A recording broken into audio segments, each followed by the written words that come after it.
UP में बजी चुनावी रणभेरी।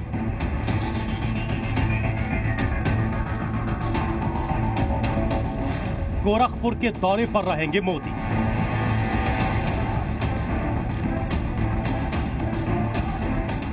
पूर्वांचल को मिलेगी एम्स की सौगात।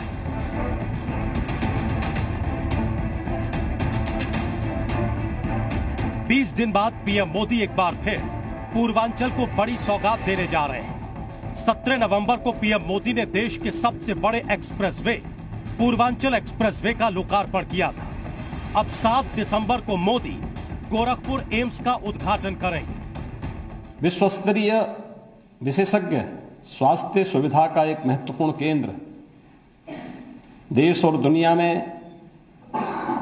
स्वास्थ्य सुविधा की अपनी जिसकी ब्रांड है, उस एम्स का उद्घाटन भी प्रधानमंत्री मोदी जी के द्वारा ही 7 दिसंबर को होगा। कार्यक्रम को लेकर तमाम तैयारियां पूरी कर ली गई हैं। पीएम के दौरे से पहले ही सीएम योगी सोमवार को गोरखपुर पहुंच चुके हैं।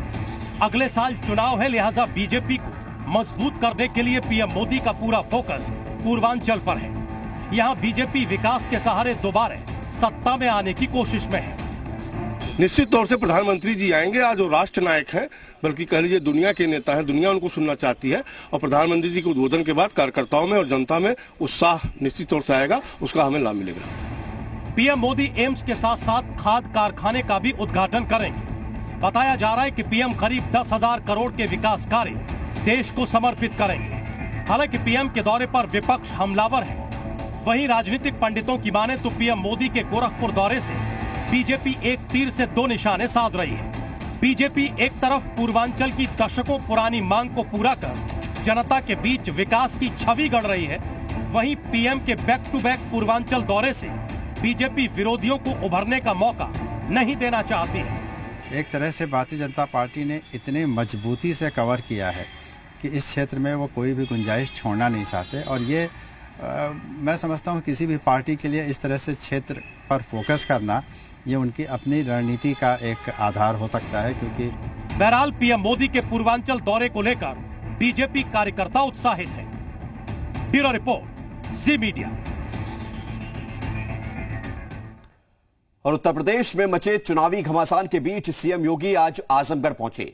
आजमगढ़ को सीएम योगी ने जहां करोड़ों की सौगात दी, तो वहीं अखिलेश के गढ़ में अखिलेश पर ही जमकर निशाना भी साधा। योगी ने कहा कि उनके शासनकाल में माफियाओं पर नकेल कसने का काम हुआ और 1900 करोड़ से ज्यादा की अवैध संपत्ति या तो जब्त कर दी गई या फिर ध्वस्त कर दी गई। देखिए।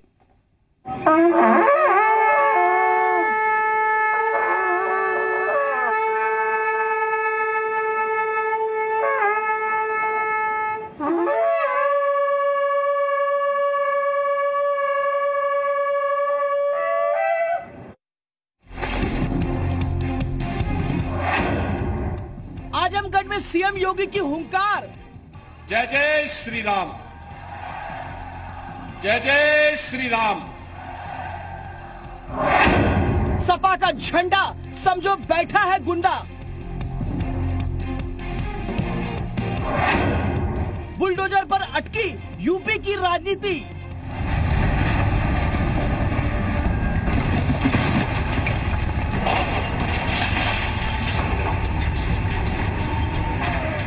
यूपी में चुनाव नजदीक है। बीजेपी विकास पथ पर चलकर दोबारा जीत का बिगुल बजाने की तैयारी कर रही है, तो समाजवादी नेता समाज की मर्यादा भूलकर प्रदेश में फिर से अपनी डूबी हुई लुटिया निकालने की कोशिश में जुटे हैं।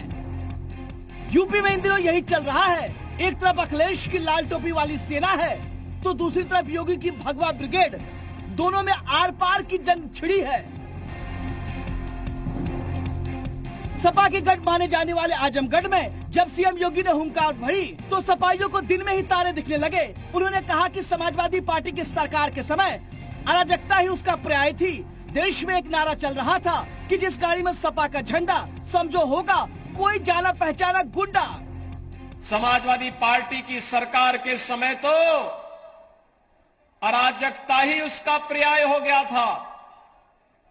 देश के अंदर एक नारा चल पड़ा था, जिस गाड़ी में सपा का झंडा समझो होगा कोई जाना पहचाना गुंडा। सपा सरकार में गुंडों को संरक्षण दिया जाता था, लेकिन हमने माफियाओं और गुंडों के खिलाफ कड़ी कार्रवाई की। सीएम ने कहा कि यूपी में बुलडोजर माफियाओं और दंगाइयों पर तेजी से दौड़ रहा है। माफिया या तो जेल में है या फिर यूपी छोड़कर फरार हो चुके हैं। लेकिन आप देखते होंगे, जब भी किसी माफिया की अवैध संपत्ति पर बुलडोजर चलता है तो सबसे ज्यादा तकलीफ समाजवादी पार्टी, कांग्रेस और बीएसपी के लोगों को होती है। इन्हें इतना दुख क्यों होता है? जो अवैध तरीके से इन्होंने इमारतें बनाई थी, हमें लगा कि नहीं ये अवैध है, सार्वजनिक संपत्ति पर बना है, वहां पर बुलडोजर चलाने का काम भी किया गया है। और आज जब बुलडोजर चलता है तो भाइयों बहनों, सबसे ज्यादा पीड़ा होती है समाजवादी पार्टी को और कांग्रेस को। ये बात किसी से छिपी नहीं है कि समाजवादी पार्टी पर किसी एक परिवार का कब्जा है और 2017 में पार्टी पर कब्जे को लेकर चाचा भतीजे के बीच छिड़ी जंग और फिर स्टेज पर मुलायम सिंह के सामने ही हाथापाई किसी से छिपी नहीं है। ब्यूरो रिपोर्ट, जी मीडिया। मुख्यमंत्री झूठ बोल रहे हैं। मुख्यमंत्री और अब बात समाजवादी पार्टी के सांसद एसटी हसन की करते हैं, जिनका भड़काऊ बयान सामने आया है। चुनाव आ गया, अल्लाह के वास्ते बट मत जाना, ये एसटी हसन कह रहे हैं। क्यों कह रहे हैं ये भी आपको बताते हैं। दरअसल सरकार कॉमन सिविल कोड नाम का कानून लाने जा रही है और इसी का डर एसटी हसन को है। मुसलमानों के सारे अधिकार खत्म हो जाएंगे, ये समाजवादी पार्टी के सांसद कह रहे हैं। और साथ ही साथ उनको ये भी डर है कि मुसलमान दूसरी शादी नहीं कर पाएंगे। देखिए।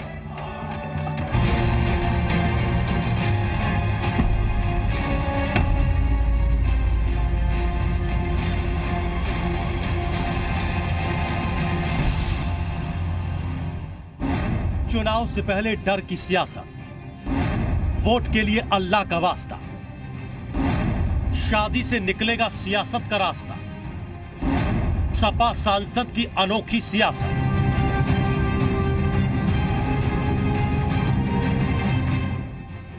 ये मुरादाबाद से सपा के सांसद हैं डॉक्टर एसटी हसन। सपा के दिग्गज नेता माने जाते हैं, आजम खान के करीबी हैं और इनका बयान हमेशा सुर्खियों में बना रहता है। हसन का नया बयान एक बार फिर से सुर्खियों में है। हसन चुनाव से पहले डर की सियासत कर रहे हैं, मुसलमानों को डरा रहे हैं, भड़का रहे हैं। हमारे हिबे खत्म हो जाएंगे, दूसरी शादी नहीं कर सकते। एक बड़ी समस्या क्या आएगी जो मैं आपको बताना चाहता हूँ, जो आपके दिमाग में रहनी चाहिए, कि आर्टिकल 30 और आर्टिकल 29 खत्म हो जाएगा। ऐसा कहा जाता है कि जनता के बीच डर और जरूरत का संतुलन बनाकर शासन करना आसान होता है और सपा के सांसद हसन यही काम कर रहे हैं। लोकतंत्र की मर्यादा को डर की सियासत में खत्म करने की कोशिश कर रहे हैं। सपा सांसद का ये बयान हैरान तो करता ही है, साथ ही कई सवाल भी उठाता है। क्या हसन को लगता है कि 2022 में भी बीजेपी की सरकार बनेगी, इसलिए हसन चुनाव से पहले मुसलमानों को भड़काकर ध्रुवीकरण की कोशिश कर रहे हैं? राजनीतिक विश्लेषकों के मुताबिक सपा को हार का डर सता रहा है और यही कारण है कि मुसलमानों को भड़काने की कोशिश की जा रही है। और इस तरह की अपील अगर एक धर्म के किसी व्यक्ति द्वारा की जाती है तो फिर अन्य धार्मिक लोगों के द्वारा भी इस तरह की अपील अगर की जाएगी तो मुझे लगता है कि चुनाव पूरी तरह से धार्मिक आधार पर करने की कोशिश है, जो मैं ठीक नहीं समझता हूँ।